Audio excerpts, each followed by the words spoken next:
আরো নৈবেদ্য 70। তোমার ন্যায়ের দ্বন্দ্ব প্রত্যেকের করে অর্পণ করেছ নিজে, প্রত্যেকের পরে দিয়েছ শাসনভার, হে রাজাধিরাজ। সে গুরু সম্মান তব, সে দুরূহ কাজ, নমিয়া তোমারে যেন শিরোধার্য করে সবিনয়। তবু কার্যে যেন নাই ডরি কভু কারে, ক্ষমা যেতা ক্ষীণ দুর্বলতা, হে রুদ্র নিষ্ঠুর যেন হতে পারি তথা তোমার আদেশে। যেন রসনায় মম সত্য বাক্য ঝলি উঠে খড়গ খড়গ সম তোমার ইঙ্গিতে।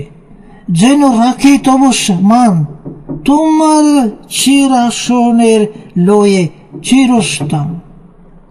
অন্যায় যে করে, অন্যায় যে সহে, তব ঘৃণা যেন তারে তৃণ সম রয়।